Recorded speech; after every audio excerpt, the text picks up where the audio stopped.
A gente está dando uns minutinhos para o pessoal ir entrando, para a notificação chegar nas pessoas.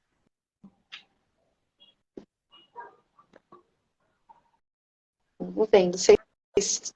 Oi, oh, tudo bem? Tudo bem também, tá. Como é que você tá, Camila? Eu tô bem. Friozinho na barriga aqui pra gente. Tudo certo. Aquela coisa, aquele frio na barriga legal, sabe? Sim, de coisa nova. De coisa nova. E assim, né, Dri? Mal os nossos pacientes sabem que todos eles nos causam frio na barriga, né? Todo paciente é único, é uma linha de tratamento totalmente individualizada, personalizada. Então a gente tem essa sensação, de novo, independente de quantos anos a gente tenha de profissão, né? Independente de quantos pacientes a gente já atendeu, é sempre a sensação de novo, né? De estar aí junto, de estar em contato pela primeira vez, né? Porque cada um é único, tem uma nova história que a gente entra em contato, né? Com certeza. E como as pessoas às vezes esquecem que a gente também tem ansiedade, né? A gente também é humano. Sim, exatamente. Vou aqui para lembrar disso também. Não, e hoje, Dri, o tema da nossa live foi o tema que me impulsionou a fazer nutrição na faculdade. Ah, que legal! Essa questão da associação de recompensa com a comida, do bem-estar com a comida, foi uma coisa que me levou a estudar mais sobre, né? Então, é uma coisa que me impulsionou a sair de farmácia, que eu fiz por 3 anos, faculdade de farmácia, larguei tudo e fui para nutrição. Minha vida é assim, entendeu? Eu vou, eu mudo e eu não tenho medo desse recomeço. E eu comecei em nutrição, não quis abater matéria. Falei, não, eu vou entrar na nutrição de corpo, alma e coração. E assim foi. Foi isso que me levou ao amor pela nutrição.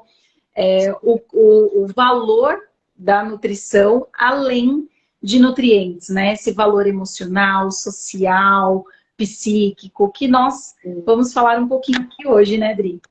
Com certeza, acho sempre muito importante ter essa visão completa, global, né, dos nossos pacientes, das pessoas que passam com a gente, porque não é só psíquico, não é só nutrição, é uma combinação de tudo. Eu sempre brinco com meus pacientes, somos biopsicossociais, então a gente precisa lembrar de cuidar de todos esses aspectos. A gente é bem complexo. Caramba! É uma delícia isso. Somos complexos.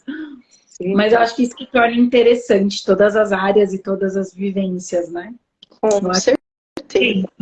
Dri, vamos começar nos apresentando? Vamos começar. Pode começar. Bom, sou nutricionista, acredito numa nutrição baseada em conhecimento, sempre acreditei e sempre vou acreditar que o conhecimento ele liberta. Não vejo a nutrição como punitiva, como restritiva, como uma ciência que vai colocar para você o que você pode ou o que você não pode comer. Eu não acredito nesse modelo de nutrição. Eu acredito que a nutrição te traz o conhecimento e ferramentas para que você conheça o seu corpo e através desse conhecimento você faça as melhores escolhas. Porque se tem uma coisa, Dri, que não dá para a gente deixar para depois, é a saúde. Eu acho que o Covid foi tão impactante na vida de tanta gente, porque o Covid mostrou uma situação, uma realidade que nós não enxergávamos. Que a saúde é o bem mais precioso que a gente tem. Né? Com certeza. Sem saúde, a gente não conquista nenhum outro sonho. Não é? A gente percebe isso quando fica doente, né? Você fala, minha vida pode parar agora. E a sua vida parando. Porque a saúde é de fato bem mais preciosa. Então, quando a gente fala de alimentação, quando a gente fala de cuidar da saúde mental, emocional, física, enfim, nutricional, a gente está falando de algo inegociável. Né? É uma situação que não dá para deixar para depois. Por isso que eu acredito na nutrição não punitiva, não restritiva. Por isso que eu acredito na nutrição que traz o conhecimento. porque o conhecimento liberta. E isso que te traz liberdade. Quando você sabe, quando você entende aquilo que o teu corpo precisa, você se torna livre para fazer escolhas. Eu brinco com os meus pacientes que cardápio é uma ferramenta com data de validade. A gente só utiliza o cardápio para que você possa entender as combinações, para que você possa entender quantidade. Mas ninguém vai viver olhando quantas gramas de carboidrato, quantas gramas de proteína. Você vai entender a composição. É uma ferramenta, sim, necessária para o começo do tratamento. Sim. Né? Mas depois ela se torna um conhecimento adquirido e uma liberdade. É uma das coisas mais lindas que eu presencio em consultório, que é quando eu dou a alta e você percebe que o paciente tem total autonomia de escolha e tá com o objetivo dele, né, acolhido, ele conseguiu atingir e hoje ele é livre, ele tem o conhecimento necessário para tomar as decisões necessárias relacionadas à nutrição. Então é essa nutrição que eu acredito e é assim que eu me apresento hoje para essa live. Muito bacana. Bom, vou me apresentar também. Então, eu sou psicóloga clínica, acredito muito, né, nesse trabalho em conjunto, acho muito gostoso, porque é isso, a gente é muito complexo, a nutrição ela vai impactar em várias questões, né, e a saúde mental também, muitas vezes, é uma questão de educação, ou de reeducação, né, a gente questionar alguns aprendizados, algumas referências que a gente teve, para poder criar qual é a nossa versão, entender o que funciona melhor para a gente, né? Então, acho que nisso a psicologia e a nutrição, né, a nossa forma de trabalhar, ela combina muito, né? Porque a gente precisa se conhecer fisicamente, quais são os nutrientes que o nosso corpo precisa, qual é a sensação que o nosso corpo tem, nos diferentes cenários, né? A alimentação é um deles, o nosso emocional é outro, e a gente tende a ficar muito desconexo disso tudo. Então, eu acho muito legal, porque a pandemia ela acabou trazendo um repensar as nossas prioridades como um todo. Sim, Dri. Total. E eu acho que é por isso que abalou muita gente, né? Eu falo que a gente não se recuperou da pandemia ainda, né? Nós estamos num processo de tudo que ela cutucou, né? Eu acho que ela cutucou as nossas feridas, a pandemia, de uma certa forma. Né? Além de ser chocante quantas vidas se foram, essa reflexão mesmo de estar em casa, de repensar relacionamento dentro de casa, né? De repensar como você está tocando a tua vida, quais são as tuas prioridades, né? Sim, então, eu acho a relação com a gente mesmo, né? Porque quantas pessoas não se arrumam, não se trocam, ainda hoje a gente está muito no remoto, né? Então, quanto a gente esquece de se relacionar com a gente? Sim, sim, com certeza. Eu falo que antes da pandemia, a gente tinha a roupa de trabalhar, de ficar em casa e de sair. Agora virou tudo a mesma coisa. Não é?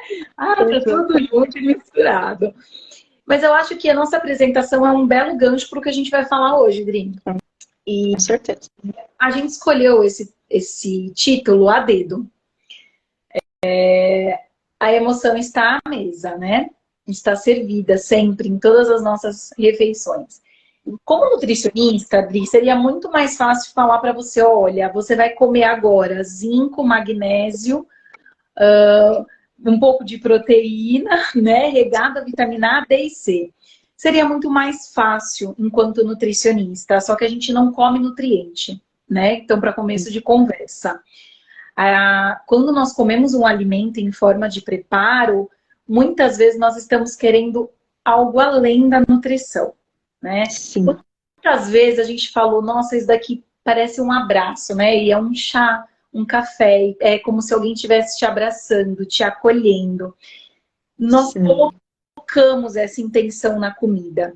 É lógico que nós temos a função do comfort food, que é trazer essa sensação de acolhimento de forma muito saudável, mas nós também temos a dependência ao alimento de forma patológica, e aí seria até transtornos alimentares, que não é a vertente da nossa live hoje, né? Então, o que acontece é que nós supervalorizamos a comida. E isso não é uma coisa da Camila, da Adriana, ou de algum paciente específico aqui participando da nossa live. É uma questão cultural e enraizada desde que nós somos pequenos. Quem aqui não ouviu a frase, precisa comer tudo para ficar forte? Se você não comer, você não vai sarar, né? Se você comer tudo, eu te dou a sobremesa. Cara, o que a criança quer é a sobremesa. E aí, Claro. ela usa isso como recompensa. Então, eu vou comer para ter isso. Então, ao longo da nossa jornada nutricional, nós supervalorizamos a comida em vários momentos, porque a gente cresce com essa vertente. Eu vou comer para ficar forte, eu vou comer para ter saúde, eu vou comer para ter amigos e brincar, eu vou comer para ficar com a parte mais gostosa, que é a sobremesa. E nós crescemos esse tipo de adulto. Eu tive um dia extremamente estressante. Eu mereço comer alguma coisa gordurosa, açucarada. E por que a gente não fala, nossa, que vontade de uma salada de fruta? Com raras exceções das pessoas que eu atendo em consultório tem essa frase. Porque a gordura, o açúcar, eles são extremamente palatáveis. São viciantes até, né? Sim, nós somos extremamente dependentes dessa sensação de palatável, né? Então, por isso que nós utilizamos o centro de recompensa ao longo de um dia muito estressante da seguinte forma.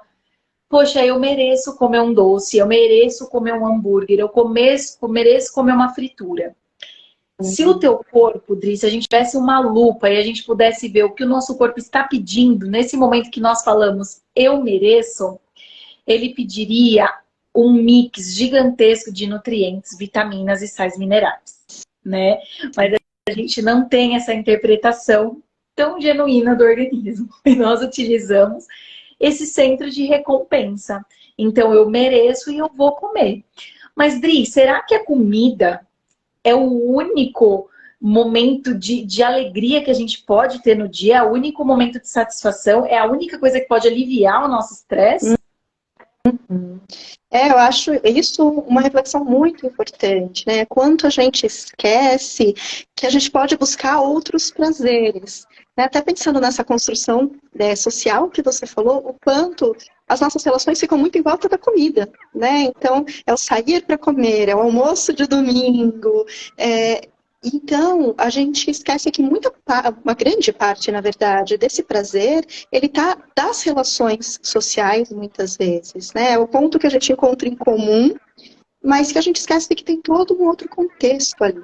Então, eu gosto muito de trabalhar a busca por outras formas de prazer, por hobbies, por conhecer outras coisas, né? A comida, ela é um ponto muito automático para a maior parte das pessoas, né? Para mim, eu sei que tem muito esse viés também. Então, eu vou sempre tentando pensar, tá, que outras coisas que trazem prazer, que às vezes exige a gente parar e refletir, né? Sair desse automático para pensar, mas eu estou com vontade do quê? Estou com vontade de morder alguma coisa? Por quê? Qual a emoção também que está ali relacionada? Né? Eu estou querendo descontar um estresse, eu estou querendo buscar um acolhimento. Né? Eu gostei muito de uma frase que eu ouvi uma vez, que emoção que a gente está comendo. Porque às vezes fica relacionado a isso. Sim, exatamente. E é uma questão que nem a gente falou, é sociocultural. E para algumas pessoas impacta de uma forma mais importante, mais significativa, e para outras nem tanto, né? E tem pessoas que conseguem gerenciar de forma diferente toda essa questão. E por que, Dri, que é mais difícil a gente conseguir controlar um impulso no final do dia do que no começo? Eu escuto isso muito no consultório. Poxa, Cá, eu consigo fazer tudo bonitinho. Chega à noite, é o perigo, é aonde eu desando. Porque essa questão mesmo, nós estamos mais cansados. Se nós tivermos um dia repleto de decisões, a gente não quer decidir a comida, a gente não quer parar para pensar. Por isso que até o cardápio é uma ferramenta nesse sentido. E eu achei muito interessante uma pesquisa que foi feita que me trouxe uma reflexão significativa essa semana, que a gente até conversou. Eu vou pedir o iFood ou qualquer outro aplicativo de comida, porque eu tô sem tempo. E aí a gente fica em torno de 10, 15, 20 minutos olhando todos os menus de todos os restaurantes que a gente tem ali de interesse. Aí a gente vai checar tempo de entrega. E se a gente for somar o tempo de entrega, que uma média aí, Dri, de 40 minutos, mais ou menos, de 40 minutos, mais o tempo que nós ficamos ali, né, procurando o que nós iríamos comer, decifrando o que nós iríamos comer, porque não é uma vontade realmente verdadeira, e sim uma recompensa por um dia cansativo, nós temos ali em torno de 1 hora em decisões, compra do alimento até a chegada do alimento, certo? Sim. Vamos pensar num prato de simples resolução em casa, tá? A água não leva 5 minutos para ferver. E o macarrão normal não leva mais do que 8 minutos de cozimento. Se eu for fazer o macarrão, uma omelete, lavar uma salada, quanto tempo a gente levaria? Mas muitas pessoas acham sem graça. Pô, eu vou comer macarrão com omelete e salada? Cadê a graça disso? Hoje nós lidamos com uma questão muito delicada. Por isso que muitas nutricionistas seguem quase que um mantra. O simples funciona, o simples funciona. Porque às vezes a gente quer algo mágico. E aí entra muito a sua fala. Será que o que a gente está buscando é a comida? Porque se for, a gente nunca vai achar prazer, vai ser sempre sem graça. Entende? Pô, um macarrão. Exato. E assim, e dependendo do momento, se você chegar com fome em casa e alguém tá te esperando com um prato de macarrão, uma omelete, uma salada fresca, você fala, que delícia. Olha como muda, dependendo do momento, e a gente trabalha muito isso, né? Essa construção de se isso para você não tá bom, né? O porquê, o que você tá buscando? E aí, com certeza, não é a comida. Quando você olhar para um prato e falar, isso é simples, não é isso que eu quero, é porque você não tá buscando a comida. Sim. E o quanto a gente olha muito a comida como uma forma de afeto, e a gente olha muito isso para os outros, né? Eu tive essa reflexão um dia, porque eu adoro, quando alguém vem em casa, eu me empolgo para cozinhar. E eu comecei a refletir um dia do porquê. Por que quando outra pessoa vem, eu me empolgo, mas para mim, eu ia pro iFood. E aí eu comecei a pensar nessa questão do afeto, né? Como às vezes o cozinhar, o fazer esse alimento, mesmo que simples, é uma forma da gente se dar esse afeto e esse cuidado, com algo mais saudável e com o tempo também que a gente está colocando. Porque o cozinhar, ele também tem esse aspecto, ele também é colocar afeto, é também colocar emoção, né? E respondendo aqui, né, uma pessoa perguntou sobre a questão de comer, ser engolir algo. Sim, a gente tem que pensar o que está por trás, né? Eu estou querendo falar alguma coisa, e aí eu preciso ocupar a minha boca porque eu não posso falar, ou eu não posso chorar. E aí é um trabalho de autoconhecimento para entender o que é isso. Eu estou tentando preencher um vazio. Tem tantas possibilidades que podem vir nesse comer, né? Sim, então, e aí é muito legal pensar no seu trabalho, como você vai identificando isso também para auxiliar esse paciente.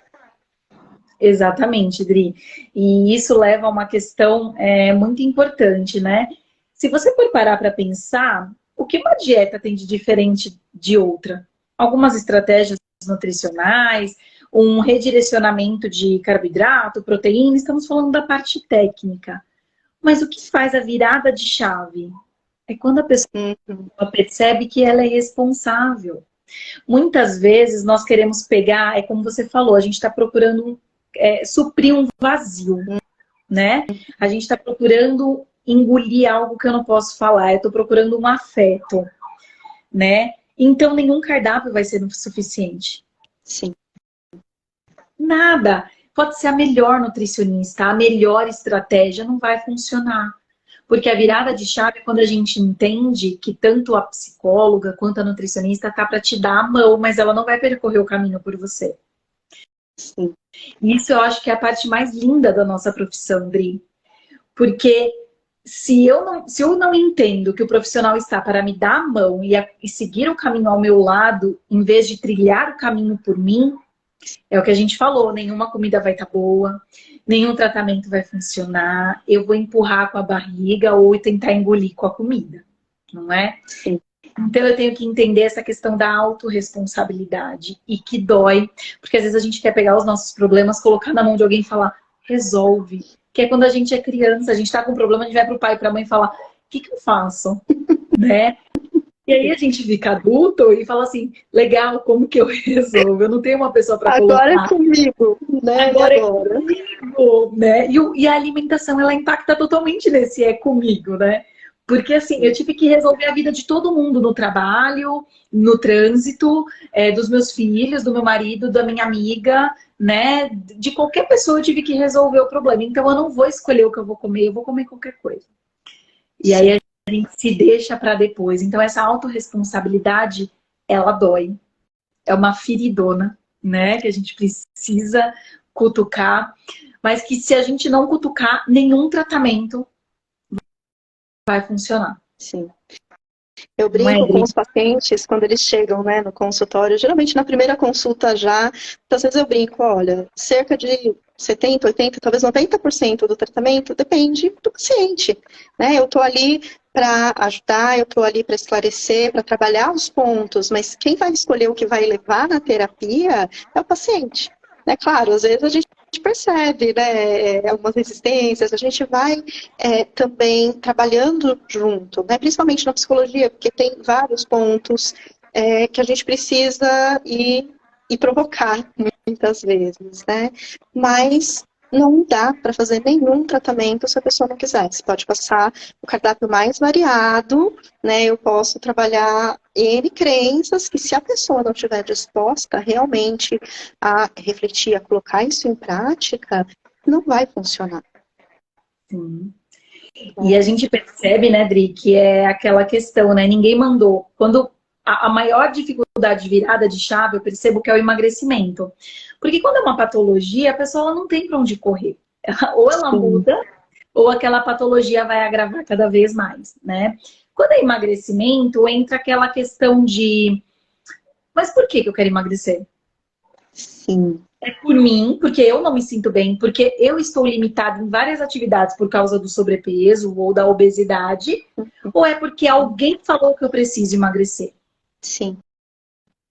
E Não muitas é? vezes isso fica ligado à sabotagem também, né? Então, problemas de autoestima, problemas, né, que são muito profundos e muito complexos, muitas vezes acabam entrando como sabotagem. Eu quero emagrecer, mas ao mesmo tempo eu acho que não mereço, eu acho que não vai adiantar. Tem várias coisas que podem entrar que vão fazer a pessoa se sabotar nisso. É verdade.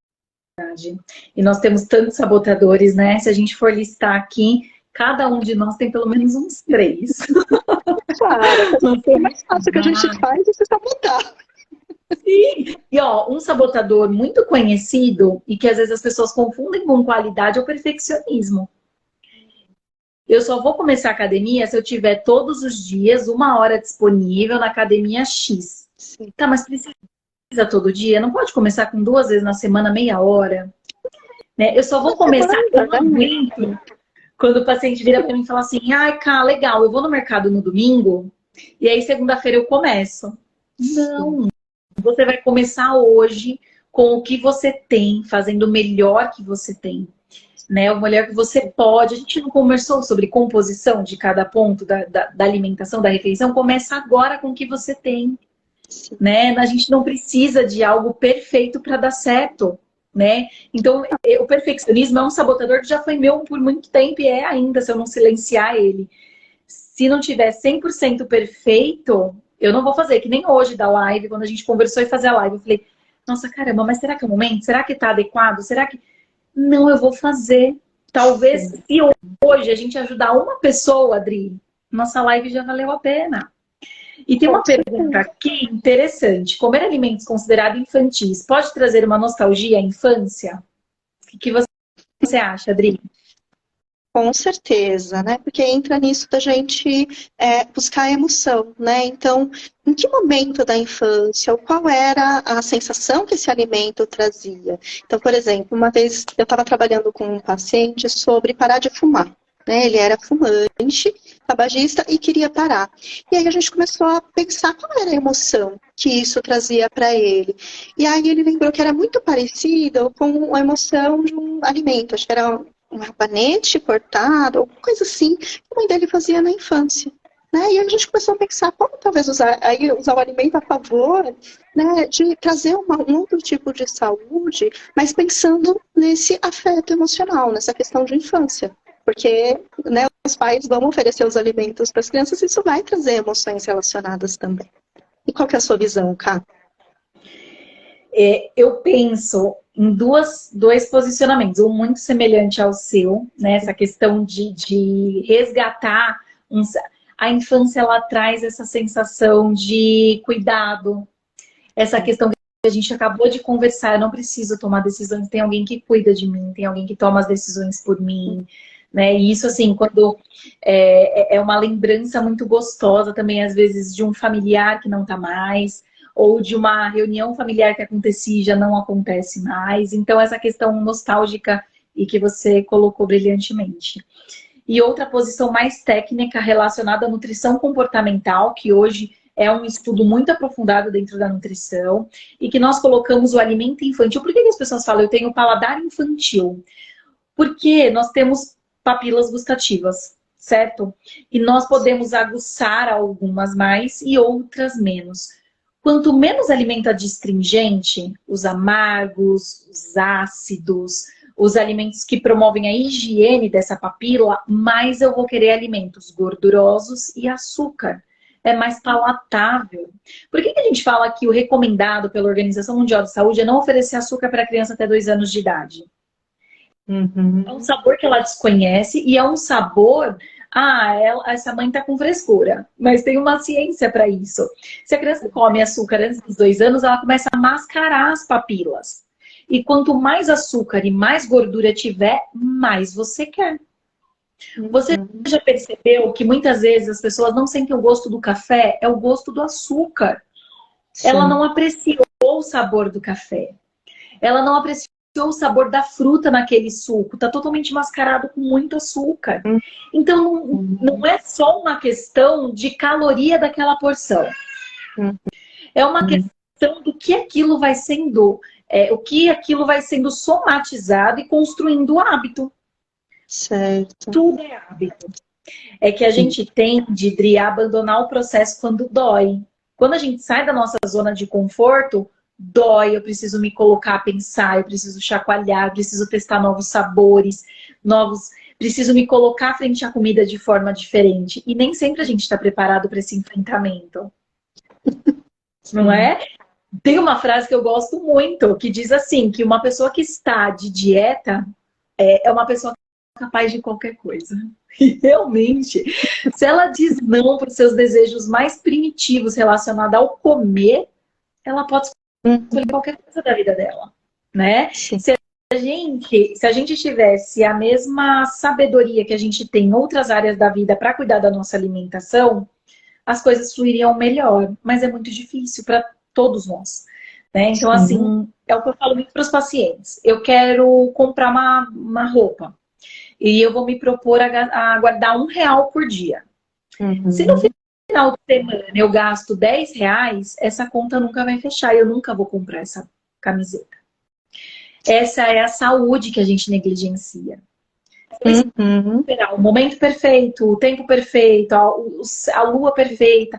Se eu esperar parar de ter evento social, quando passar o Natal, o Ano Novo, Dia dos Pais, Dia das Mães, aniversário, festinha na escola, festa junina, eu nunca vou começar uma mudança. Por que eu não me proponho a pensar diferente quando eu estiver nesses lugares? Isso. Porque a gente vai muito, e é esse automático, né, que eu falei mais cedo, o quanto ter essa autorresponsabilidade, criar essa consciência, é sair desse automático e às vezes é conseguir parar 30 segundos para pensar, pera, realmente é isso que eu quero? E outro ponto que as pessoas esquecem é de olhar, de perceber, na verdade, como o nosso corpo reage também. Né? Então, como que eu me sinto depois que eu como um alimento? E quando a gente fala desse comer mais impulsivo e mais emocional, eu percebo que muitas vezes é aquele que a gente não sente o gosto da comida. Mesmo sendo o doce, né? Comer a barra de chocolate inteira, comer o pote inteiro, né, de sorvete, que seja, o quanto aquilo nos satisfaz, porque não é de fato o que a gente está buscando também. Né? Então isso é muito importante, as pessoas também acabam negligenciando um pouco. E, Dri, apesar, ainda além de tudo, além de não ter resolvido nossos problemas, a gente não sentiu o gosto, muitas pessoas desenvolvem o sentimento de culpa. Caramba, Sim. eu não consegui me controlar. Caramba, eu tô me distanciando do meu objetivo. Eu não acredito que eu comi. Eu segui tudo bonitinho e agora... Não... Então, assim, a gente também é a famosa Jaque, né? Não abraça a Jaque, leva ela pra você. Né? Manda ela embora. Se a gente escorrega... A vida não é linear. Todo mundo já fez aqui, ouviu pelo menos um eletrocardiograma. Como são as batidas do nosso coração? Cheia de altos e baixos. E é ela que diz nossa vida, né? Porque se parar, parou. Eu adoro essa analogia, acho ela fantástica. Então, assim, a nossa vida também não é linear, Dri. Então, a gente não tem como esperar essa linearidade. Então, nenhum processo de mudança, vamos encarar a alimentação aí como uma forma significativa de mudança, né? Esse gerenciamento de emoções é um autoconhecimento diário, né? Então, assim, o quanto isso é importante também não desenvolver a culpa, o quanto é importante recomeçar, entender os seus gatilhos, né? Poxa, o que que me faz mal? Eu comecei um grupo meses atrás e relacionado à nutrição comportamental e eu gravei todas as aulas e simplesmente sumiu do computador e eu fiquei muito chateada. E é óbvio que a primeira coisa que eu pensei foi pegar o chocolate que estava no armário, né? Porque eu sou um ser humaninho como todos os outros. E aí eu pensei, vai voltar minhas aulas se eu comer o chocolate? Uhum. Não. Vai melhorar minha frustração? Eu vou ficar ainda mais frustrada por ter descontado e nem ter sentido o gosto, que é um absurdo não sentir o gosto de chocolate, que é algo maravilhoso. Sim. Eu fui tomar um banho, fui literalmente esfriar a cabeça. E eu repensei, e eu falei, eu vou fazer o melhor que eu posso com a ferramenta que eu tenho hoje e vai dar tudo certo e o grupo vai acontecer. Então, eu acho que é esse repensar diário. Com certeza que fica muito ligado a esse sabotador mesmo. A gente fica esperando a segunda-feira, a gente fica esperando, eu brinco com os pacientes, a gente fica esperando o alinhamento das estrelas, dos planetas para fazer as coisas. E não, né? É um passo de cada vez e é o se permitir não ter tanta rigidez também. Porque senão é isso, então, seja pela jaca, ou seja porque realmente estava com vontade de comer, né, um hambúrguer, uma pizza. Tá bom, então qual é a flexibilidade que a gente vai ter? Porque a gente está falando de uma reeducação, não de uma dieta que vai ser, né, levada para sempre. Sim. Então, né, vai pensar qual é a proporção disso. Então, vai ser 70-30, 80-20, mas se permitir também esse espaço para poder escolher não seguir também alguns dias. Porque senão essa carga emocional fica muito pesada. Eu não posso comer. É muito diferente de eu não quero comer. Exatamente. É algo que faz toda a diferença. Exatamente, concordo totalmente. E eu acho que essa razão do 80/20, 70/30, dependendo do objetivo de cada um, é muito importante a gente lembrar, né? E é o que eu falei, como a vida não vai pausar para que a gente mude os nossos hábitos alimentares, qual o problema de eu ir numa festa poxa, fazer escolhas, né? E o que me chamou mais atenção? Eu vou comer aquilo que me... né? É o que você falou, não é que eu não posso. Eu não quero, eu sei escolher, que é o que a gente começou falando no começo da live. O conhecimento liberta. A partir do momento que eu tenho esse conhecimento, não é porque eu estou de dieta que eu não posso comer nada. E esse termo dieta, né, é uma coisa que eu não gosto muito, tanto que eu uso planejamento nutricional. Porque para mim é isso, é um planejamento, né? Uma organização da sua rotina e que tá tudo bem em algum dia você comer algo diferente, não tem problema nenhum. Eu fiz um post esses dias no meu Instagram falando que é melhor comer um brigadeiro em paz do que 10 docinhos fit na ansiedade ou no estresse, né? Sim. não vale a pena, a carga é muito pesada emocional. Sim. E é Né? isso, quando a gente realmente está com vontade de comer, a gente sente o gosto daquele alimento e muitas vezes a gente não vai querer 10 docinhos, porque aquele um a gente realmente sentiu o gosto e realmente isso pode ter né, preenchido mais, porque realmente era o que a gente estava com vontade. Né? E um tempo atrás a Nath colocou um ponto que eu acho muito importante também de incluir aqui, que é o tripé, né? O exercício físico, a alimentação, cuidar da saúde. Então, fazer um exercício físico, ele não é só para emagrecer, não é só academia que muita gente pensa, ele também ajuda na saúde mental. A gente libera vários neurotransmissores, isso traz uma sensação. E muitas vezes é aquilo do, eu não quero fazer, mas e depois que eu faço, qual é a sensação que aquilo me dá? Tanto para o alimento, que às vezes vai dar uma sensação negativa, quanto para um exercício que às vezes vai dar uma sensação positiva também. A gente esquece de pensar nesse pós, muitas vezes. Sim, com certeza, Adri. E eu penso que a mudança efetiva, ela só acontece quando a gente atrela tudo isso, né? Com certeza. Então, assim, eu busco cuidar de todas as áreas da minha vida e aí as coisas fluem. Independente da porcentagem que eu coloco de energia em cada coisa. Mas eu tô olhando para aquilo. Aquilo não tá passando despercebido, né? Uhum. Tem um exercício que eu gosto muito de fazer com alguns pacientes quando esse comer impulsivo é muito frequente. Qual a sensação que ele estava antes desse comer? Sim. Qual a sensação depois? Né? O que a gente pode extrair de tudo isso? Poxa, se é um alimento tão importante assim para você, por que a gente não inclui no seu planejamento nutricional diário? Tá tudo bem. Sim. Cara, eu amo comer bolo. Bolo me traz uma sensação nostálgica de fazer bolo com a minha mãe quando eu era criança. Então, no meu planejamento tem bolo. Tem dia que é bolo recheado, tem dia que é bolo simples e tem dia que é bolo integral de banana. Sim. É esse equilíbrio, né? Eu gosto muito de pensar, Adri, que a diferença do remédio e do veneno é a dose, Completamente. não Né? é? Então E é isso. acho que só voltando um pouco também na questão da autorresponsabilidade, uma coisa que as pessoas esquecem muito. Parte da autorresponsabilidade é a gente conversar com o profissional, o que está funcionando, o que não está funcionando. E quanto as pessoas têm medo disso, né? Então, por exemplo, de chegar no nutricionista e falar, olha, isso daqui não está funcionando para mim, a gente precisa pensar numa outra alternativa, né? Ou chegar no psiquiatra e falar, ó, tem alguma coisa aqui que não está rolando. E aí a gente pensa junto, né? Então já teve pacientes que a gente chegou, tá, o que será que não está rolando? Opa, realmente eu não sou a melhor profissional? Beleza, então vamos lá buscar um profissional que atenda mais nesse momento. Ou, opa, tem uma outra questão aqui que a gente precisa olhar e a gente precisa falar muitas vezes disso. Isso faz parte da nossa autorresponsabilidade também, que é se incluir, né, no nosso processo. Sim, eu acho fundamental se incluir no processo. Tem uma etapa que eu gosto de fazer no meu atendimento, que é fazer o planejamento junto, né? Faz sentido para vocês que a gente está colocando? Isso se adequa à sua rotina, a gente não vai inserir a goela abaixo, né? Uma prescrição nutricional, uma prescrição psicológica, né? De algum exercício, de alguma orientação. A gente não vai colocar a goela abaixo isso do paciente, né?